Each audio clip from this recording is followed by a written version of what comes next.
chair appoints as members of the committee on the part of the House to escort the President of the United States.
Members of the Congress, I have the high privilege and distinct honor of presenting to you the President of the United States.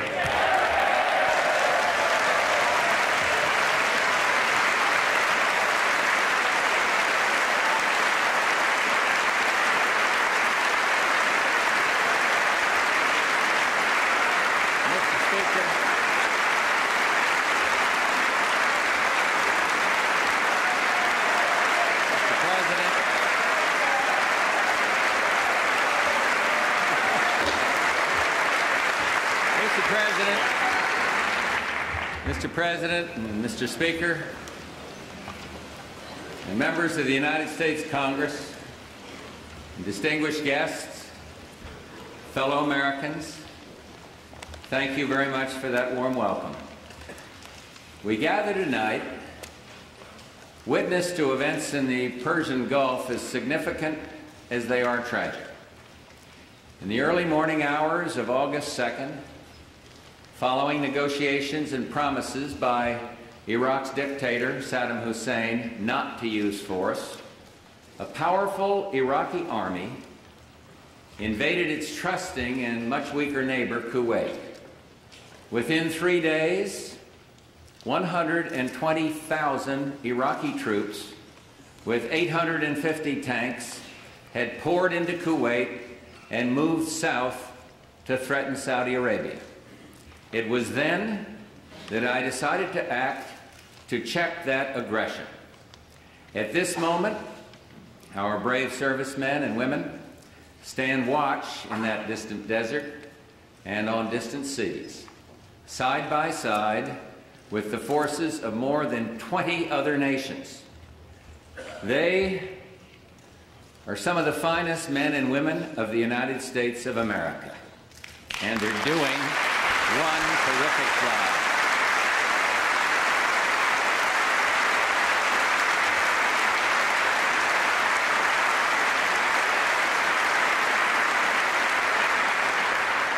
These valiant Americans were ready at a moment's notice to leave their spouses and their children to serve on the front line halfway around the world.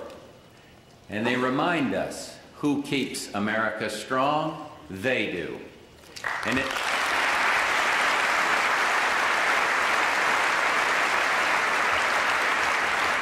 in the trying circumstances of the Gulf, the morale of our servicemen and women is excellent. In the face of danger, they are brave, they're well-trained, and dedicated.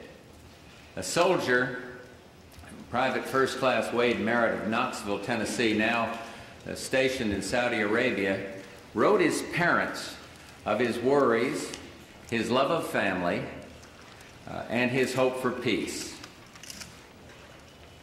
But Wade also wrote, "I am proud of my country and its firm stance against inhumane aggression. I am proud of my Army and its men. I am proud to serve my country." Well, let me just say, Wade, America is proud of you and is grateful to every soldier, sailor, Marine, and airman serving the cause of peace in the Persian Gulf.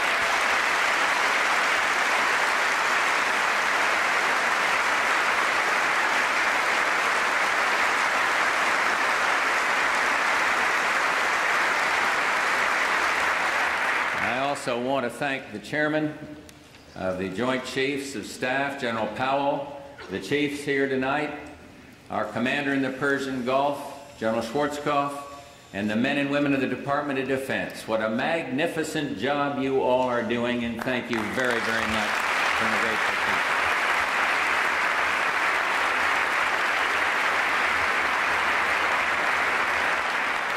I wish I could say that their work is done, but we all know it's not. So if there ever was a time to put country before self and patriotism before party, the time is now. And let me thank all Americans, especially those here in this chamber tonight, for your support for our armed forces and for their mission. That support will be even more important in the days to come. So tonight, I want to talk to you about what's at stake, what we must do together to defend civilized values around the world and maintain our economic strength at home. Our objectives in the Persian Gulf are clear, our goals defined and familiar. Iraq must withdraw from Kuwait completely, immediately, and without condition.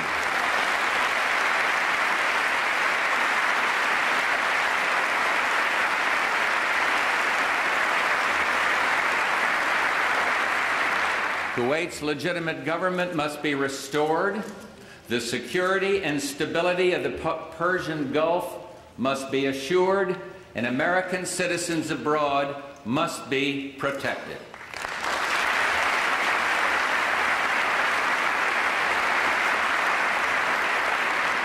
These goals are not ours alone. They've been endorsed by the United Nations Security Council 5 times in as many weeks. Most countries share our concern for principle, and many have a stake in the stability of the Persian Gulf. This is not, as Saddam Hussein would have it, the United States against Iraq.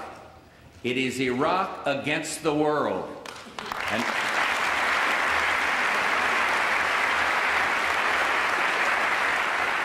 you know, I've just returned from a very productive meeting with Soviet President Gorbachev. And I am pleased that we are working together to build a new relationship. In Helsinki, our joint statement affirmed to the world our shared resolve to counter Iraq's threat to peace. Let me quote, "We are united in the belief that Iraq's aggression must not be tolerated. No peaceful international order is possible if larger states can devour their smaller neighbors. Clearly, no longer can a dictator count on East-West confrontation to stymie concerted United Nations action against aggression.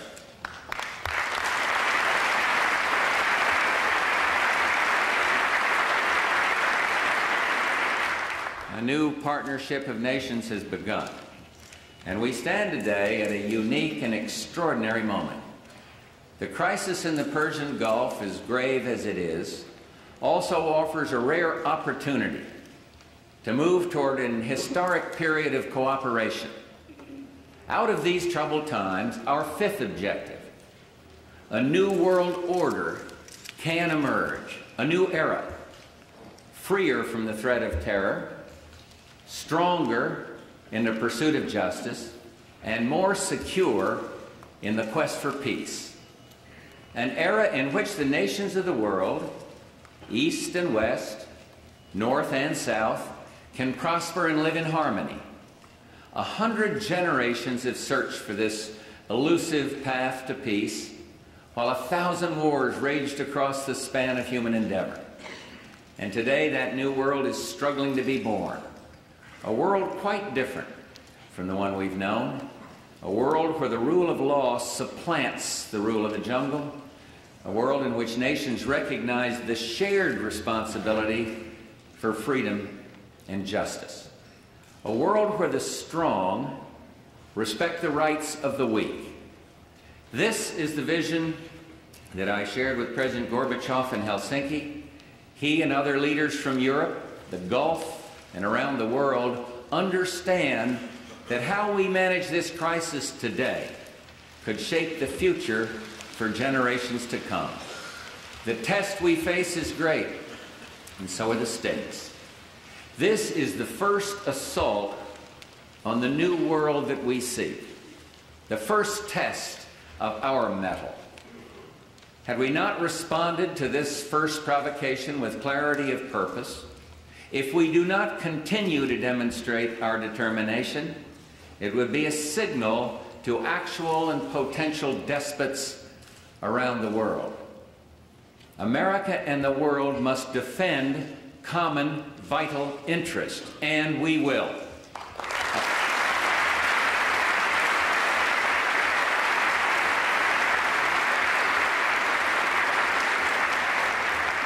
America and the world must support the rule of law, and we will.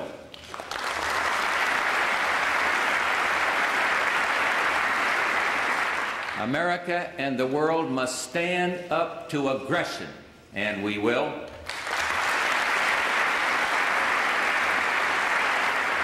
And one thing more, in the pursuit of these goals, America will not be intimidated.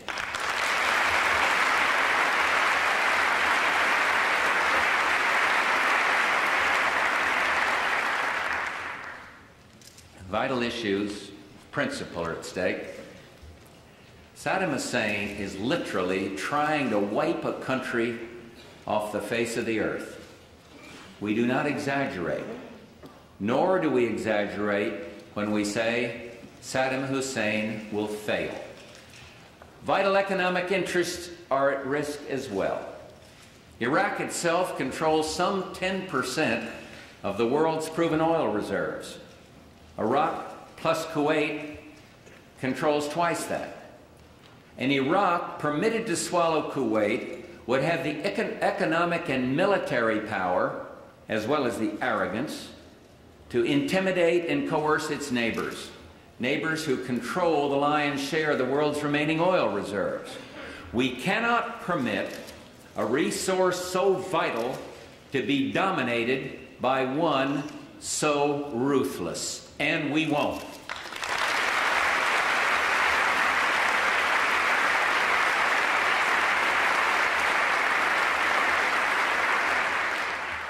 Recent events have surely proven that there is no substitute for American leadership. In the face of tyranny, let no one doubt American credibility and reliability. Let no one doubt our staying power. We will stand by our friends. One way or another, the leader of Iraq must learn this fundamental truth.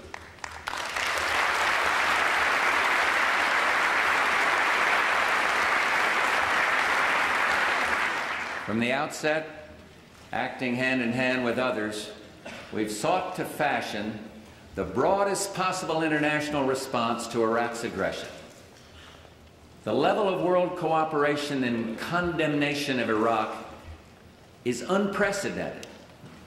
Armed forces from countries spanning 4 continents are there at the request of King Fahd of Saudi Arabia to deter and, if need be, to defend against attack. Muslims and non-Muslims, Arabs and non-Arabs, soldiers from many nations stand shoulder to shoulder, resolute against Saddam Hussein's ambitions. And we can now point to 5 United Nations Security Council resolutions that condemn Iraq's aggression. They call for Iraq's immediate and unconditional withdrawal, the restoration of Kuwait's legitimate government, and categorically reject Iraq's cynical and self-serving attempt to annex Kuwait. Finally, the United Nations has demanded the release of all foreign nationals held hostage against their will and in contravention of international law. It's a mockery of human decency to call these people guests. They are hostages, and the whole world knows it.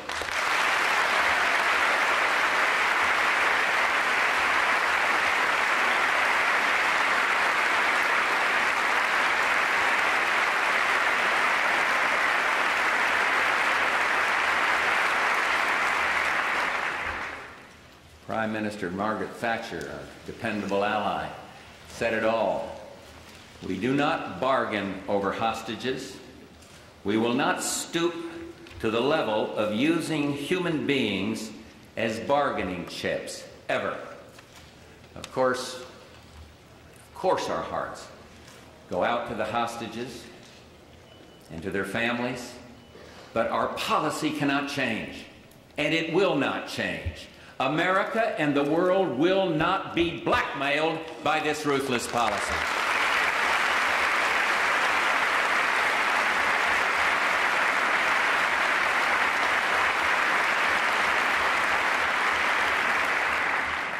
We're now in sight of a United Nations that performs as envisioned by its founders. We owe much to the outstanding leadership of Secretary General Javier Pérez de Cuellar. The United Nations is backing up its words with action. The Security Council has imposed mandatory economic sanctions on Iraq, designed to force Iraq to relinquish the spoils of its illegal conquest. The Security Council has also taken the decisive step of authorizing the use of all means necessary to ensure compliance with these sanctions. Together with our friends and allies, ships of the United States Navy are today patrolling Mideast waters, and they've already intercepted more than 700 ships to enforce the sanctions. 3 regional leaders I spoke with just yesterday told me that these sanctions are working. Iraq is feeling the heat. We continue to hope that Iraq's leaders will recalculate just what their aggression has cost them. They are cut off from world trade, unable to sell their oil, and only a tiny fraction of goods gets through. The communique with President Gorbachev made mention of what happens when the embargo is so effective that children of Iraq literally need milk, or the sick truly need medicine. Then, under strict international supervision that guarantees the proper destination, then food will be permitted. At home, the material cost of our leadership can be steep.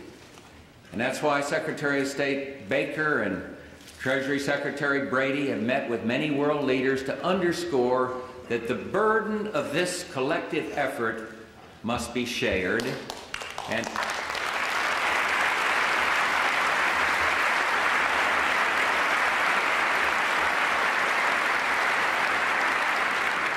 we are prepared to do our share and more to help carry the load.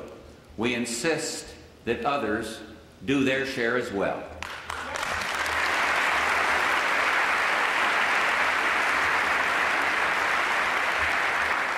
response of most of our friends and allies has been good.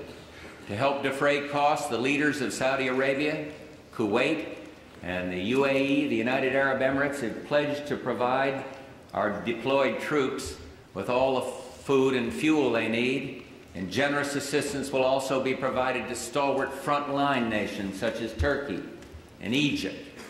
And I'm also heartened to report that this international response extends to the neediest victims of this conflict, those refugees. For our part, we've contributed $28 million for relief efforts, and this is but a portion of what is needed. I commend in particular Saudi Arabia, Japan, and several European nations who have joined us in this purely humanitarian effort.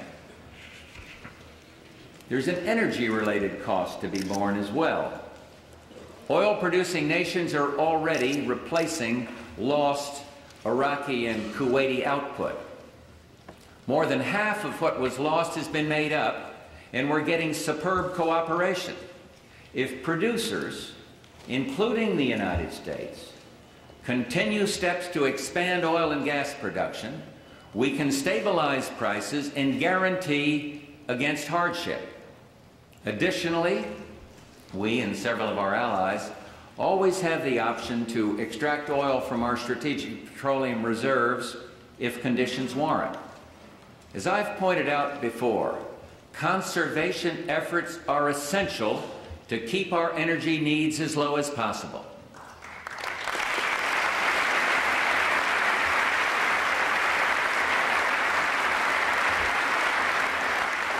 And we must then take advantage of our energy sources across the board: coal, natural gas, hydro, and nuclear.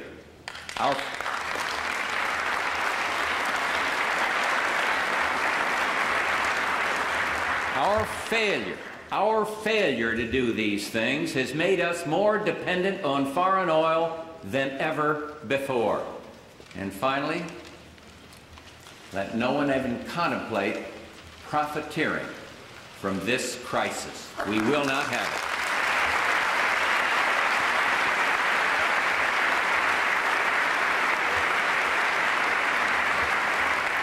I cannot predict just how long it'll take to convince Iraq to withdraw from Kuwait. Sanctions will take time to have their full intended effect. We will continue to review all options with our allies, but let it be clear, we will not let this aggression stand. Our interests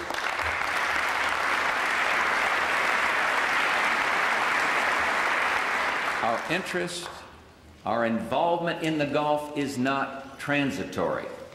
It predated Saddam Hussein's aggression and will survive it. Long after all our troops come home, and we all hope it's soon, very soon, there will be a lasting role for the United States in assisting the nations of the Persian Gulf. Our role then, to deter future aggression. Our role is to help our friends in their own self-defense, and something else, to curb the proliferation of chemical, biological, ballistic missile, and above all, nuclear technology.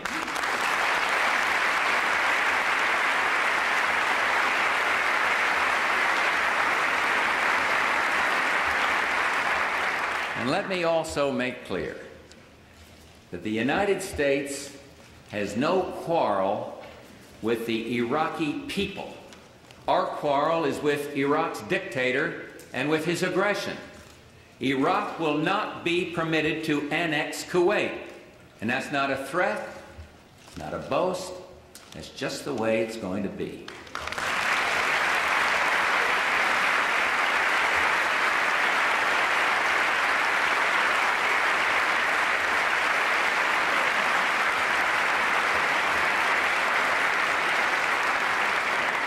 Our ability to function effectively as a great power abroad depends on how we conduct ourselves at home. Our economy, our armed forces, our energy dependence, and our cohesion all determine whether we can help our friends and stand up to our foes. For America to lead, America must remain strong and vital. Our world leadership and domestic strength are mutual and reinforcing. A woven peace, strongly bound as old glory. To revitalize our leadership capacity, we must address our budget deficit, not after Election Day or next year, but now.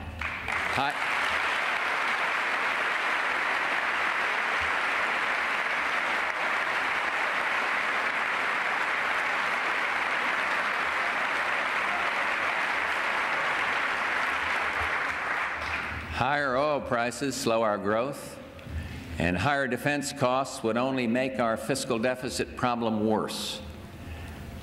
That deficit was already greater than it should have been, a projected $232 billion for the coming year. It will be reduced.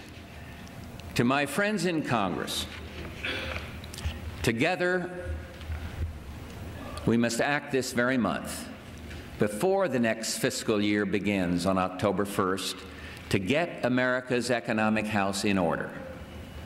The Gulf situation helps us realize we are more economically vulnerable than we ever should be. Americans must never again enter any crisis, economic or military, with an excessive dependence on foreign oil and an excessive burden of federal debt.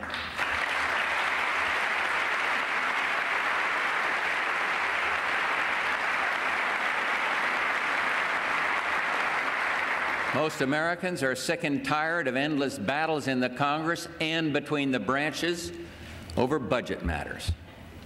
It is high time we pulled together and get the job done right. And it's up to us to straighten this out. And the job has four basic parts.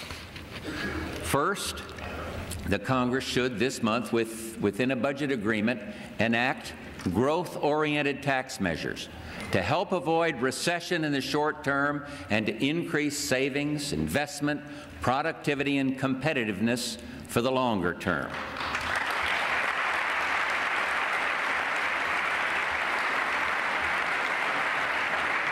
These measures include extending incentives for research and experimentation, expanding the use of IRAs for new homeowners, establishing tax-deferred family savings account, creating incentives for the creation of enterprise zones and initiatives to encourage more domestic drilling, and yes, reducing the tax rate on capital gains.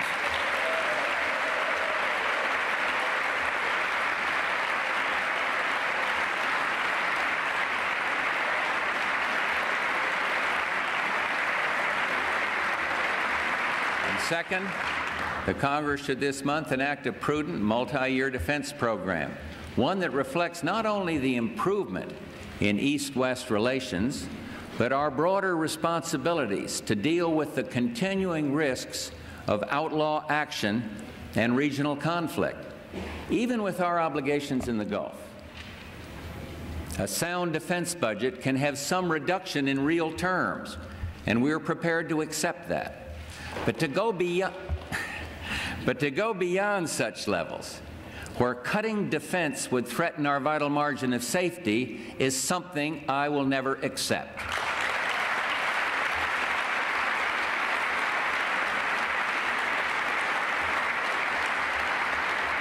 The world is still dangerous, and surely that is now clear.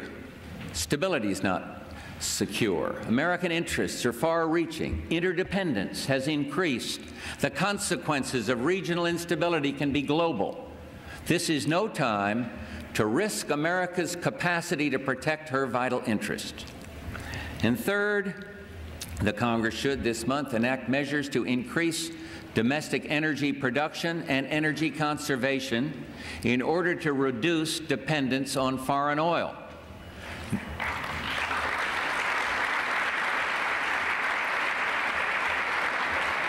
These measures should include my proposals to increase incentives for domestic oil and gas exploration, fuel switching, and to accelerate the development of the Alaskan energy resources without damage to wildlife.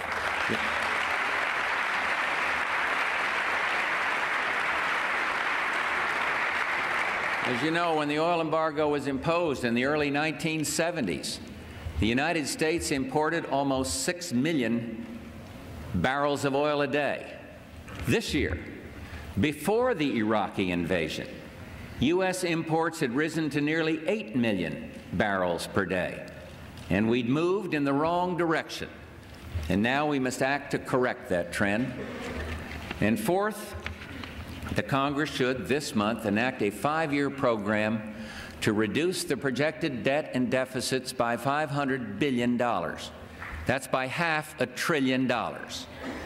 And if, with the Congress, we can develop a satisfactory program by the end of the month, we can avoid the acts of sequester, deep, across-the-board cuts that would threaten our military capacity and risk substantial domestic disruption.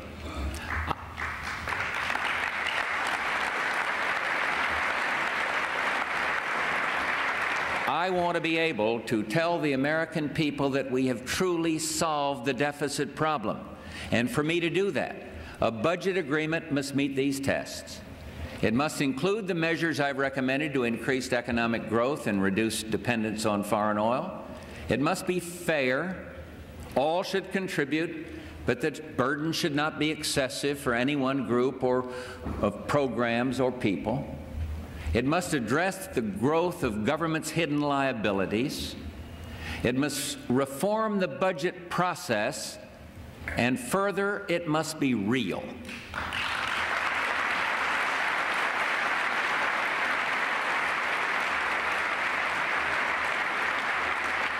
I urge Congress to provide a comprehensive 5-year deficit reduction program to me as a complete legislative package with measures to assure that it can be fully enforced.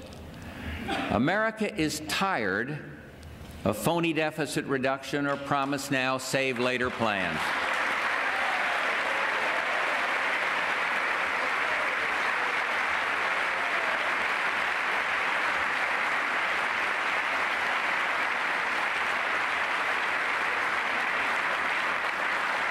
It is time for a program that is credible and real. And finally, to the extent that the deficit reduction program includes new revenue measures, it must avoid any measure that would threaten economic growth or turn us back towards the days of punishing income tax rates. And that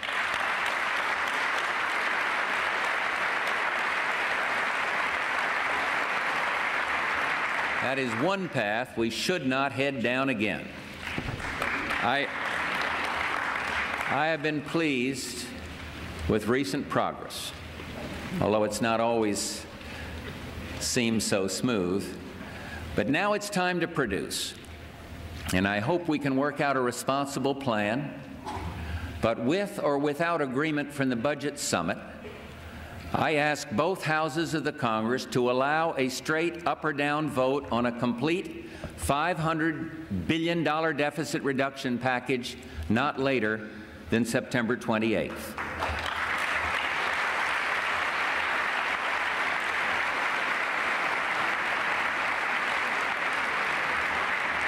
And if the Congress cannot get me a budget, then Americans will have to face a tough mandated sequester. I'm hopeful, in fact, I'm confident that the Congress will do what it should, and I can assure you that we in the executive branch will do our part. In the final analysis, our ability to meet our responsibilities abroad depends upon political will and consensus at home. It's never easy in democracies, where we govern only with the consent of the governed. And although free people in a free society are bound to have their differences, Americans traditionally come together in times of adversity and challenge. Once again, Americans have stepped forward to share a tearful goodbye with their families before leaving for a strange and distant shore.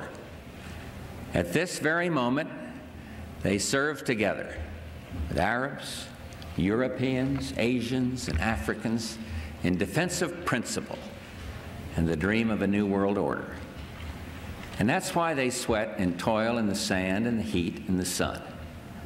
And if they can come together under such adversity, if old adversaries like the Soviet Union and the United States can work in common cause, then surely we, who were so fortunate to be in this great chamber, Democrats, Republicans, liberals, conservatives, can come together to fulfill our responsibilities here. Thank you, good night, and God bless the United States of America.